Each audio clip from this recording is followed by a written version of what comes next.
Denise, eu sou responsável pela gestão de recursos humanos e do sistema de gestão da qualidade lá na Zandei. Não me perguntem qual das duas áreas eu gosto mais, porque eu não saberia dizer. Não consigo separar as duas áreas. Não falo de RH quando é época de auditoria e não falo de qualidade quando é época de folha de pagamento. Mas só mais ou menos assim que a gente separa as coisas. Mas consigo trabalhar as duas áreas com tranquilidade. Eu acho que eu vou aprender a usar isso aqui, né? Acertei. Muito bem. Contar um pouquinho sobre a história de gestão de indicadores da Zandei para vocês. Começa a se pensar em gestão de indicadores lá em 2004, quando foi a primeira vez que se falou sobre planejamento estratégico na Zandei, quando começou primeiro trabalho de planejamento estratégico em 2004, todo o trabalho que se fala em planejamento estratégico, né, criação de missão, visão, valores, toda a rotina de um planejamento estratégico se formatou em 2004 e, por consequência, então, os primeiros indicadores, os primeiros trabalhos nessa parte de indicadores. Então, em 2004, se formulou a missão da empresa, que é a mesma até hoje, encantar os nossos clientes com as melhores soluções para desenvolvimento, acondicionamento e logística de seus produtos.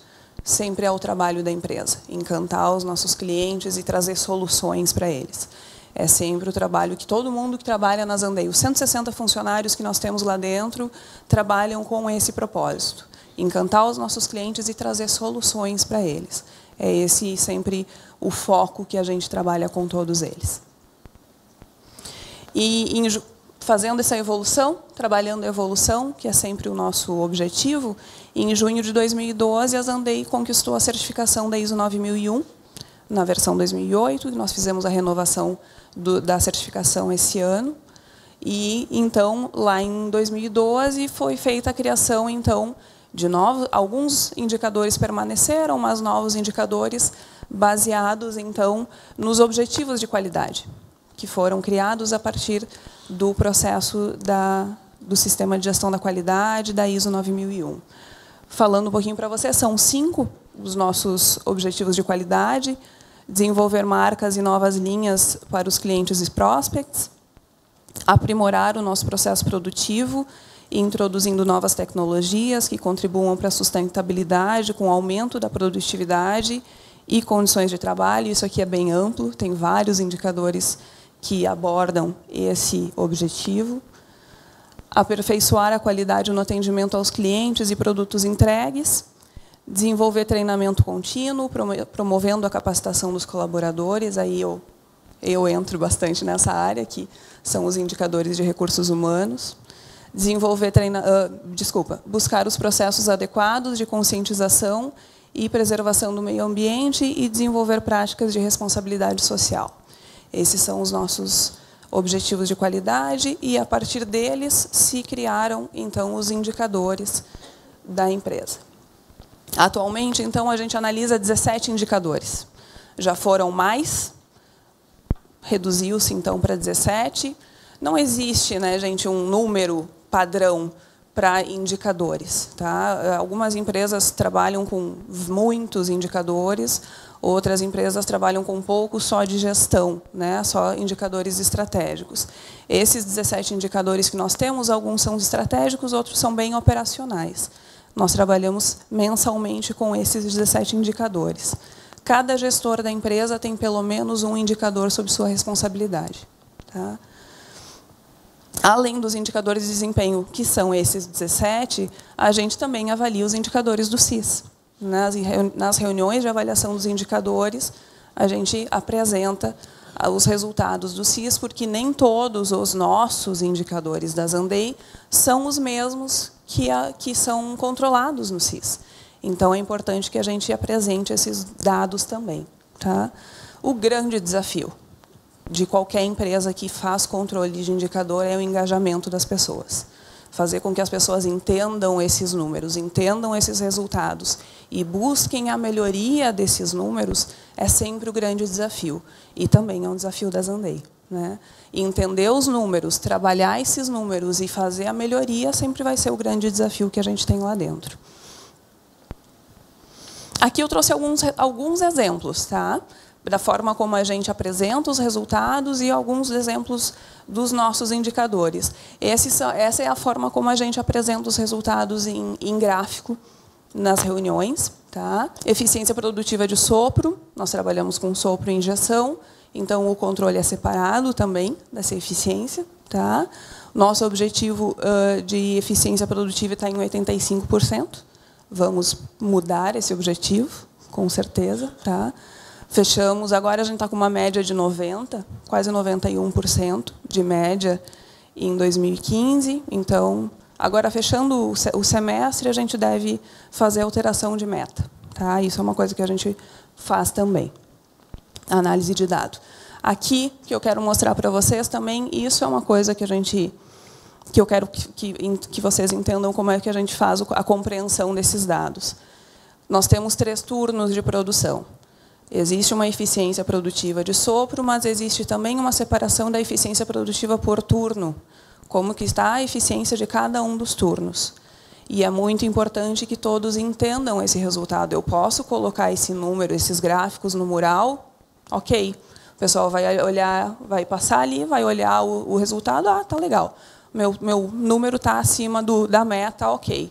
Mas os supervisores, os líderes de turno precisam entender esse número e precisam passar essa informação para a sua equipe.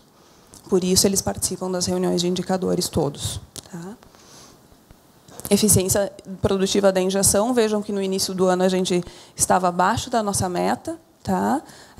O objetivo também da eficiência produtiva de injeção é 85%.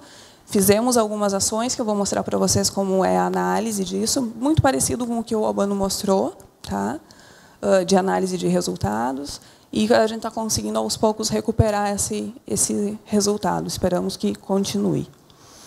Rotatividade é um problema, eu acredito que seja para todo mundo. Né? A gente vem fazendo algumas ações, conseguimos ter uma recuperação. O início do ano, ali, janeiro e fevereiro, a gente teve um resultado um pouco acima da meta. A nossa meta é 3,5%, tá? 13,5% de rotatividade sobre o resultado geral da empresa. E agora a gente está conseguindo recuperar com algumas ações de retenção que nós estamos fazendo lá dentro da empresa. Tá? Aquelas coisas que a gente tem que fazer para que as pessoas cumpram o mínimo, né? Que é vir trabalhar, cumprir o horário, né? O básico, exatamente. Né? Fazer o seu horário certinho, não ter faltas. A gente reconhece essas pessoas. Foi, por exemplo, uma das ações que nós tomamos esse ano, né? Que é o Prêmio Assiduidade, que nós reconhecemos todos os funcionários e fazemos uma ação de reconhecimento no sentido de identificá-los nos turnos e nas reuniões setoriais de turno e premiá-los ali na frente de todos os funcionários para que eles virem exemplo. E está ficando bacana. Assim, eles estão conseguindo, eles estão se orgulhando disso, muitos deles, e aí a gente está conseguindo reverter esse número. É uma ação simples, mas que está dando resultado. Na parte ecologicamente correta e na parte de sustentabilidade, a gente fala também da questão do controle do consumo de água pluvial versus o consumo de água da Corsan. Tá? A gente tem um objetivo de consumir no mínimo 50% do consumo total da empresa, tem que ser no mínimo 50% em pluvial. Todo o nosso sistema produtivo é demanda pluvial. Então, a gente faz esse controle, a gente depende muito de São Pedro também, né, para alcançar esse resultado. Meses que tem período de seca e tudo mais, a gente acaba tendo um consumo maior de água da chuva, mas a gente consegue controlar esse resultado. A gente está com uma média no ano de 56,5%. Esse aqui é a forma como a gente faz o controle, então, dos indicadores não atendidos. Muito parecido com a forma como o Albano nos apresentou. Indicadores que não são atendidos, então, tem a identificação do indicador, o índice, justificativa, quais que foram os motivos pelos quais esse indicador não teve a sua meta atingida, que ações para a solução vão ser realizadas para alcançar, para recuperar esse resultado, os prazos e os responsáveis, e eu faço um acompanhamento. Tá? Como é que a gente faz? É uma técnica um pouquinho diferente, mas que é simples de controlar, que é a técnica dos 5 porquês. Pergunta 5 vezes por quê. A gente chega ao resultado. Tá? Um exemplo, por exemplo, que o Albano colocou de não conseguiu fazer as visitas nos clientes. Por que não conseguiu fazer a visita? Porque eu estava com muito trabalho aqui dentro da empresa e eu não consegui. Por que tu estava com muito trabalho aqui dentro da empresa? Porque teve uma menina que trabalha aqui comigo e ela faltou esse mês. Por que ela faltou?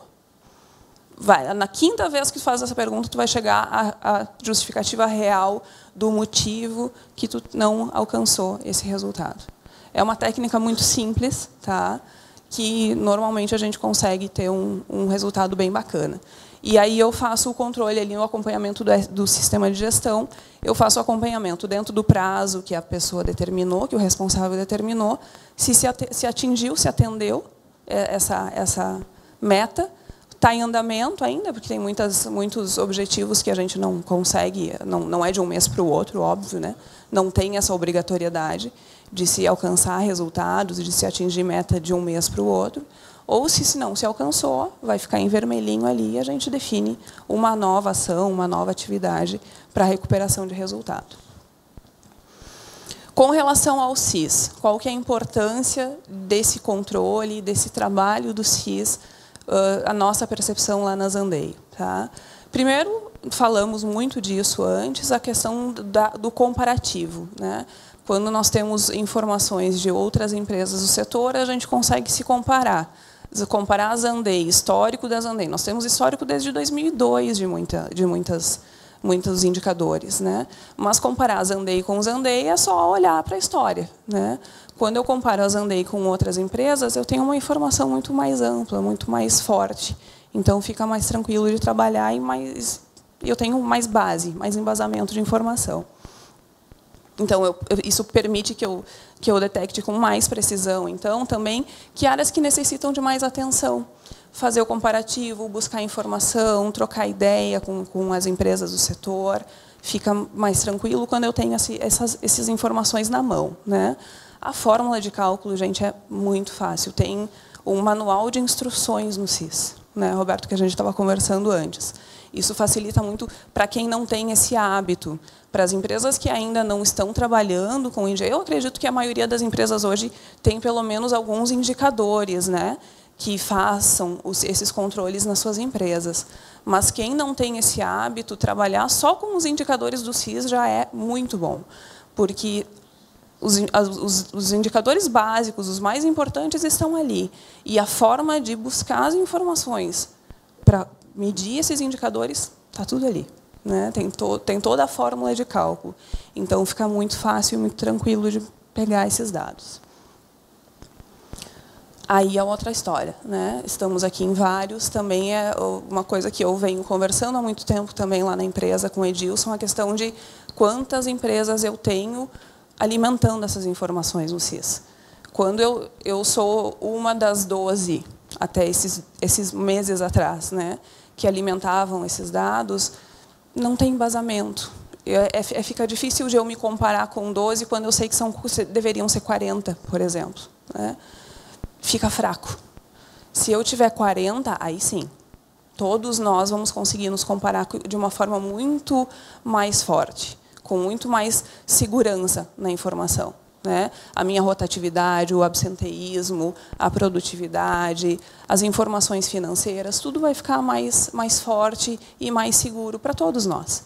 Então, quanto mais empresas estiverem entrando nesse programa, nesse sistema que é tão bacana, certamente todo mundo aqui vai conseguir trabalhar de uma forma bem melhor.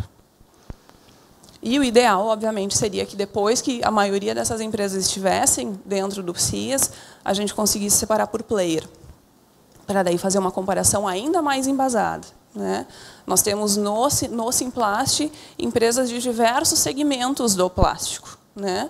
Eu fazer uma comparação do meu segmento com uma empresa que é muito diferente da minha também fica um pouco perdido. Né? Quando eu tiver todas as empresas dentro do programa, fazer uma separação por player, aí sim vai ficar muito bom. Né? Eu espero, sinceramente, que isso aconteça um dia. Eu gosto muito de trabalhar com indicador. Por trabalhar nessa área de qualidade, por ter essa experiência de qualidade, eu sempre gostei muito de trabalhar, de fazer essas comparações. E quando eu tenho comparação de indústrias, de empresas do segmento, fica muito bom. Como eu falei, comparar Zandei com Zandei é muito importante, mas comparar Zandei com player fica muito melhor. Então, o que a gente espera é que depois dessa aula que nós tivemos aqui com o Albano, né, e trazendo um pouquinho da nossa experiência da Zandei para vocês, que no mês que vem, quando nós alimentarmos as informações lá no CIS, no final, quando fechar o mês que a gente recebe o retorno, né, que a gente já pode ir lá buscar as informações para pegar a média de resultados, o número de empresas lá tenha crescido realmente. Tá? Como eu falei para vocês, são 17 indicadores que a Zandei controla, além dos indicadores do CIS.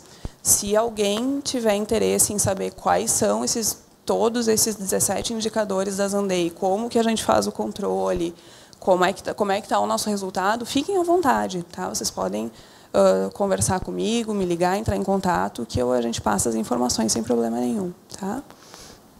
Eu coloquei aqui para vocês o meu e-mail e o meu telefone. Fiquem à vontade para entrar em contato conosco, é sempre um prazer. Em nome da Zandei, eu agradeço, tentei ser bem concisa para a gente passar as informações mais importantes para vocês.